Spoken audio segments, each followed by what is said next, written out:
Hey everybody, how you doing? Allow me to introduce myself. My name is Dave. I'm 58, semi-retired, single, and no kids. I live just outside of Ames, Iowa, home of Iowa State University.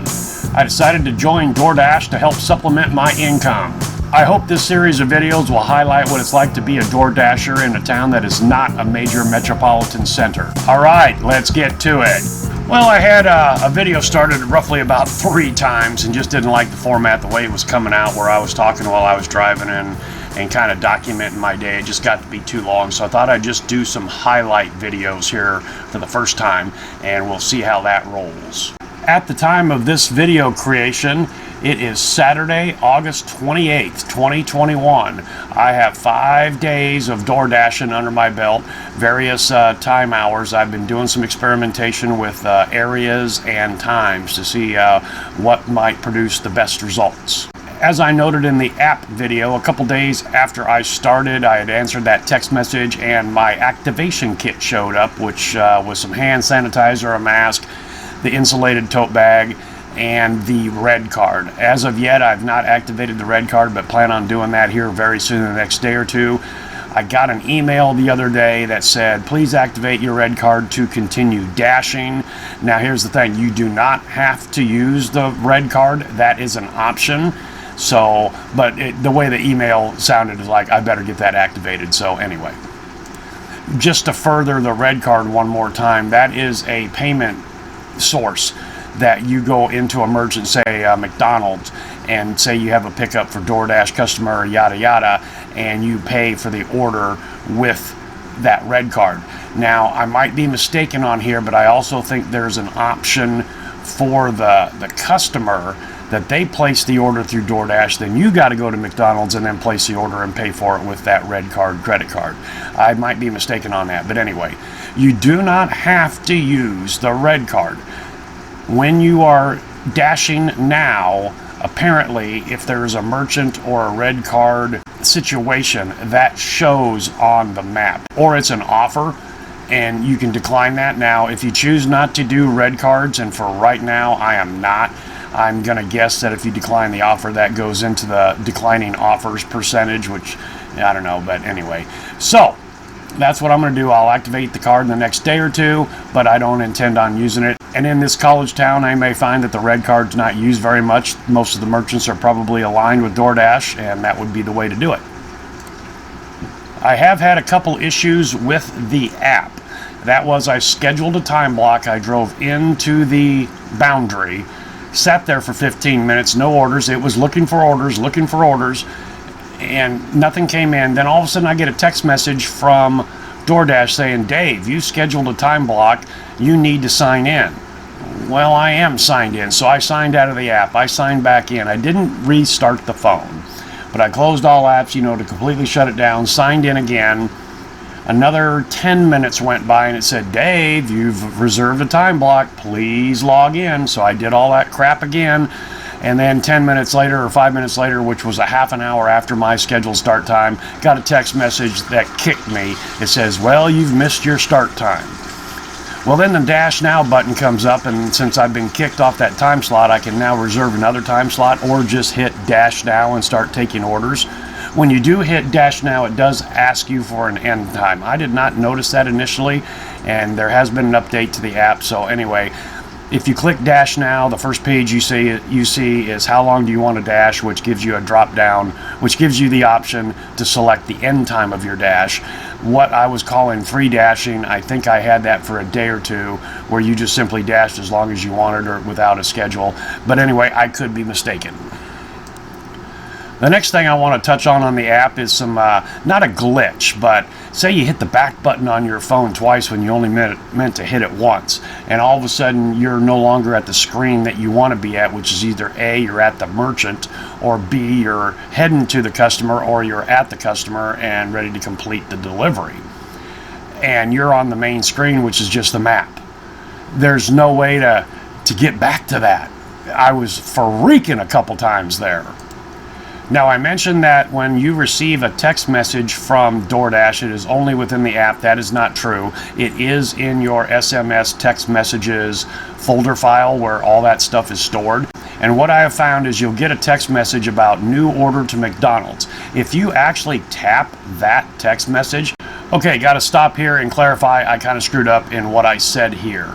Okay, you do get an SMS text message from Doordash that is in your text messages area, but also you get a text message that is directly located in the app for DoorDasher itself. You can find this by swiping down from the top of your phone, and then it will have basically the body of the text message. If you tap that, it automatically directs you to the page you should be at. It is not tapping the text message in your text message folder, as far as I know, but it may work both ways. But I know for a fact when you swipe down from the top of your phone and you see the body of the text, tap that, and that should take you to the page you're supposed to be at if you've accidentally navigated away from it, or the other method I talk about here now. On my Samsung Galaxy S27 phone, at the far bottom left is the 3 vertical menu icon. When I tap on that, it brings up all of the current or most recent past apps that I have been utilizing, and at the bottom is close all. I close all, tap on the DoorDash icon, and as the app reloads, it goes to the page that you need to be at. So if you find yourself on a page in the DoorDasher app where you should not be and you were at the right proper page prior, whatever, close all the apps on your phone and then start up the DoorDasher app, and it will take you to the page where you should be at. I had mentioned before in the app video that the DoorDasher app is tied directly to Google Maps, and you also have the option of Waze. Well, there's a third option in there that I really didn't pay attention to, and that is use Google Maps but as a standalone program versus being tied to the app. I tried that, but it forces you to manually input the destination, which may be the merchant or the customer. Well, the problem is again, that's 2 or 3 more steps, finger punches on the phone, versus just having it tied to the app, which is the first and default option. And then when you tap directions, it automatically goes to Google Maps within the DoorDash app. Now, the cool thing there is just kind of like when you're using Google Maps otherwise, if you swipe up from the very bottom of your phone while in navigation mode in the DoorDash app, it gives you the instructions that you need to know for that point in time in the delivery process. Moving on, I've made some equipment purchases that I think will facilitate my door dashing experience. To start out with, I've found out in many cases, particularly McDonald's, they will bag up an order. They will then put that smaller bag into a larger paper bag similar to a grocery bag size with a nice paper twine handle and even the drinks, and it all fits in there pretty nice for one easy carry package. So the tote that I got from DoorDash would probably fit one of those, but it'd be kind of like putting on a condom. I have this trunk tote, which I have divided into 2 different sections here, as you're seeing, and one of those grocery bags fits into that real nice, and then I've got room for another order when I have my double or my stack orders. And I just have a bath towel right now, but I'm going to come up with something like a heavier blanket or something like that, and what I do is I put the bags into this trunk tote and then cover it up with the towel or the blanket. Saw a couple YouTube videos and saw some suggestions from other door dashers, so I went to Amazon and did some looking around, and I picked up this really cool insulated bag drink carrier. Fully customizable with Velcro and little panels. I originally had it turned into a 3 drink carrier with a small section for the bag, but I have now since changed it to a 6-pack cooler, if you will. So far, it will fit the largest restaurant cup drinks that I've had so far in my deliveries, and I put them in there, fold the flaps, and then fold the top down to insulate them. And usually I have found that I don't need that to actually get the order to the customer. Like I said, many times they will put the drinks in with the food order bag into a much larger bag, so it's just one carry unit. The next time around that I'm somewhere that gives me a really nice drink holder, after I make the delivery to the customer, I think I will retain that for my purposes, carrying back and forth from the truck to the door. But so far, that has not been a problem with multiple drinks in the order. Not going to take a picture of it, but I have a standard, I think it's a 32-quart Coleman cooler that I can throw groceries and bags of ice in when I'm making a delivery, which I have had happen, a big old bag of ice. And last, and certainly not least, got my own pizza tote. Look at that big bad boy. It'll hold about 3 of them in there, and this is coming in really handy. This was a good purchase. I'll have links to all of this stuff in the video description. If I forget to put it there and you want it, remind me please. We had a pretty intense isolated cell move through the other day. I caught it all on camera. You're not getting the full view through the dash camera about how dark it really is. You can see that in some of the street signs and the business signs.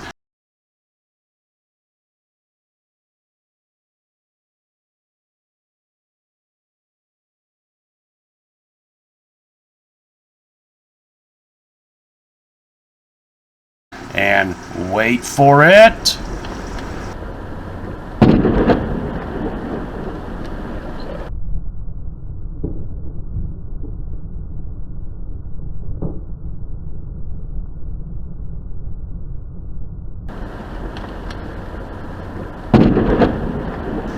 Yeah, and I had all the windows up at that time, and it still was that loud to the dash camera. Your destination is on the left. Okay, my delivery experiences been pretty good so far, I have to admit. A lot of the orders, most of the orders are there already for me to pick up. I walk in, I wave the phone, or there's a counter or a set of shelves there already where I just walk up, pick it up, say, hey, I've got it. They don't seem to care. Get it out. Only a couple times have I had to wait for the order, and specifically one time at McDonald's. I happened to be sitting in the McDonald's parking lot, and the order came in for the McDonald's there, and I walked in, and they hadn't even received the order yet. So a couple minutes later, I went in and they go, yep, it came through. So I was ahead of the curve on that one. I've had 2 situations where what the customer ordered, the merchant was out of, unavailable. The one we were able to get a hold of the customer, but too late. I had to move on. I had to shut down the delivery. And the other one, we could not get a hold of the customer, so the gal at the coffee store says, well, I'm going to wing it and make her this and then just deliver it, and it's on me otherwise. When I got to that place, I mean, we tried to get a hold of the customer time and time again in a 10-minute period. No answer. So I went and made delivery to the house. It looks like the house is under some kind of remod. I don't think anybody's living there. I knocked on the door, no answer. So I put the damn drinks down on the sidewalk and took a picture of it like I'm supposed to. When I couldn't hand it directly to the customer, took the picture of it, followed the steps and all that, and left. And I'll tell you what, I have a feeling that gal forgot she moved. That just popped into my mind. She hasn't updated the app. So the drinks are at the old house, hon. Second major snafu, went to Dunkin' Donuts and picked up an order.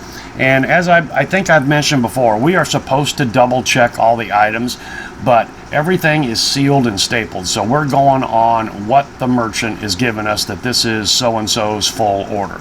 When I got into Dunkin' Donuts, I went to the window where I'm supposed to go to pick up the order, and there's 3 items sitting there, a big bag, a little bag, and then a box that holds like a dozen donuts. There was a ticket on the bag, and I asked the gal and told her who I was and what I was looking for, and she goes, it's the bag. I said, not the other 2, and she goes, no. So I left. Guess what? I was supposed to take the box with 12 fucking donuts in it. So I get to the customer, it was contactless delivery, took the picture, drove away. About a quarter mile later, I got a text message from that customer. Again, that inter-app text message is pretty cool.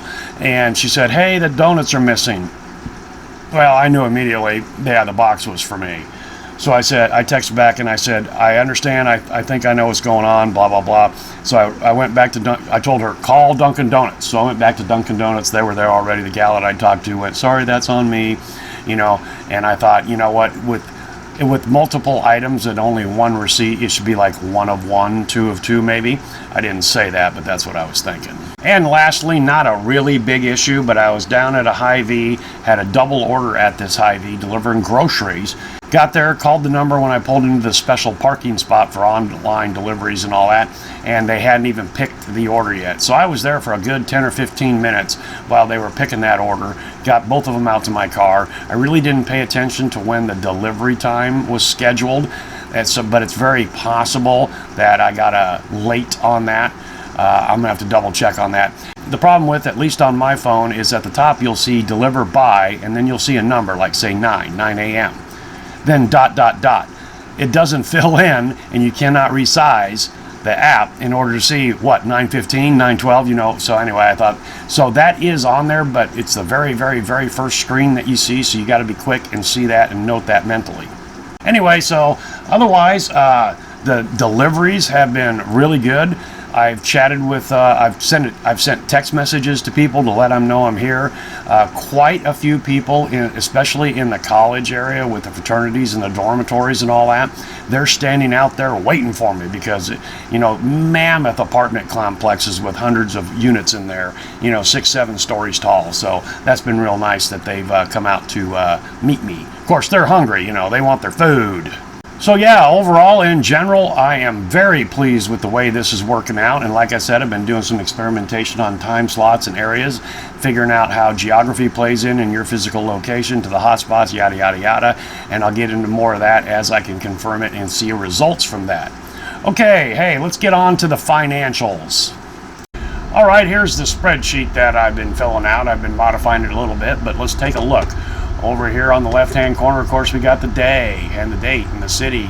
Dash time, remember, I get from the Doordash app itself. That is the time from when I signed in until I signed out. It's not actual delivery time. They also break it down there. I'm going to use dash time, as I mentioned before, as my on-clock time. How many orders? What was the pay for this session? The average.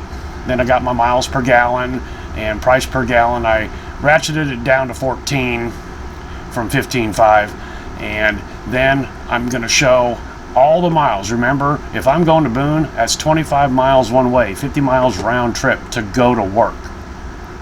I'm going to track that, but the one that we're really going to pay attention to is Doordash delivery miles, which is how much gas I'm burning during the actual job, and you can play one off the other or however you want to do it. Okay, so then over here I've got some things highlighted. That was a $5 cash tip. That was a $3 cash tip. And whether or not I'm on peak or not, you can see $25.50 an hour was the most hourly pay that I'd gotten. It was just a half-hour job, but $12.75. So, and then I've got anything over 20 highlighted in yellow. That was a good one. That was Boone. Yeah, delivering pizzas. 2 pizzas. Okay.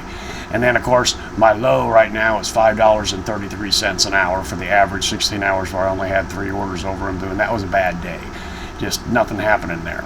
Then over here, remember, running net income minus gas. First we have the all mileage, which is the difference between the price of the gas at 109.73 as we see it right here, subtracted from 336.97. And then the same thing with the delivery miles, and you can see that I'm at 10.69 per hour for all gas being accounted for, which really isn't that bad when you think about the fact that it is accounting for all my gas and I'm not, quote, paying to drive to work. And then $13.53 an hour if you just look at my delivery cost of gasoline.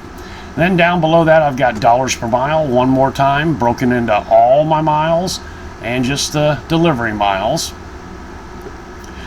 Little area here I can input the highs and the lows, and then just a legend. And right now, per job average is $6.88 a piece. And from a couple of the videos that I've seen, that's not bad if you can get 15 to 20 orders per day. I don't know if I'm ever going to hit that density. We're going to find out. I've got some more experimentation to do. And back over here to hourly pay in the green column, my average for all jobs right now before the cost of gas, $15.86. So I'm going to be looking at these averages, and this will, each one of these pages will be 1 month. So I'll close this one out here pretty soon, and I'll start another one for September. Should be able to get it all in there. I'm going to clean things up and kind of pack things so I don't have aims, you know, for each different day. I'll have it all kind of packed together. So I'll keep each month as a separate spreadsheet, and then I'm thinking each week I can take a screenshot of that and be able to look through, because a lot of these are rolling averages, and see whether the averages are going up or down. And I mentioned earlier on the other video that I was not going to track pay versus tips, and I heard y'all go, no, we want to know. So here you go. Also tracking where I'm at, what store. And as you can see, I'm just one shy. 49 deliveries so far. There's 50 highlighted in purple. So I thought, you know, let's track all the stores and see where I go, and the pay, the tip, the peak pay, the total, yada yada yada. This right here, this Casey's, that was a double. It was 2 orders from one store. They did not come at the same time, but they were bang bang. Stack is when they stack a couple of orders, you know, like I said before, Chipotle and Perkins literally right next door. So I picked them both up, and they were both going in the same basic direction. A couple of notes here. My high total so far was $12.75. My low was from Panera Bread at $4.33. This one right here, somebody left a couple biscuits, refrigerated biscuits on the counter, or the checker gal didn't get it in the bag. So Hy-Vee hired me at $6.25 just to deliver 2 cans of refrigerator pop open biscuits. All right. Tip. There's several red zones. 1, 2, 3, 4. We got 4 no tips. That one, okay, that was at $5. Now this one over here, this one here from Noodles and Company, I really don't consider that because that was a stack. So the actual run between these two wasn't that bad. 0 tip there. And then high tips, you can see 10. Anything that's over $5 or more, I'm going to highlight. That's a pretty good tip, I do believe. And let's see, $8 there. Oh, $10. The Hy-Vee was the highest one, and that was matched over here at this Hy-Vee. And I did run to Ankeny, 25 miles south of us, and did some testing there. Boy, I tell you what, that town is just so sprawling. I think you can rack up some miles there, so I'm going to try something maybe tomorrow, Sunday, which might be grocery day, and that is get down there and go to Hy-Vee. Actually, I think I'm going to try this in Ames first. Is go to the Hy-Vee before and park in the parking lot before I do anything, sign into the app and create a time slot and everything, and see what happens if I get hit, you know, with a grocery delivery, because those seem to have some pretty good tips and some pretty good overall pay. Now you see right here, it is only $2 for the trip, but the tips are what come in on the Hy-Vees. That seem to definitely help that. And then you have the ability to pause the dash, and I have found that, much like I talked about getting away from a page where you want to be, I found out closing the app, in the upper right hand corner of the app is the circle around a question mark. You select that, and that's where you can pause or end dashes. However, sometimes that does not always show for some reason or other. So close out all apps, refire up the Doordash app, circle around a question mark, and you should be able to pause a dash. So what I'm thinking is make the grocery delivery. As soon as I've got that completed, hit pause, get back to the store, hit the parking lot, unpause the dash, and see if I get another grocery delivery. All right, let's wrap this up. You can see I've got a perfect 5.0 average customer rating. Acceptance rate is 87%. That's pretty good. I'm basically taking every order that comes my way. I think that might be beneficial in the long run. I've seen some YouTube videos with DoorDashers saying, hey, at first just bite the bullet, take it all. That shows you want to work. That way, as time goes by and your orders build, they give you better opportunities. Completion rate is 98%. I think what's hurting me on that was the 2 orders where there was an issue where the merchant was out of the item. I've got a 94% on time or early rating, and I think that was the other night I had to wait for the pizza to be cooked. That was a 10-minute thing there, and then probably the grocery store run where they hadn't picked the order, and maybe there were some others that took just a little bit too long getting there and or waiting for the order to be made. That has happened a couple times. Under the customer rating page where I have that 5.0, you can see that I have 3 customers that have given me that 5.0. I have asked a couple of them that seem like they might be conductive to doing it. I said, hey, I'm brand new. If you'd give me a good rating, if you feel I did a good job, please do that. And I'm pleased to see that 3 of them have. Then you scroll down just a little bit and you see customer feedback, and you can see that I've got a thumbs up on order handling and a thumbs up on friendliness. That's all I've got for you today. Thanks, guys and gals, for coming along for the ride, and I hope to see you next time.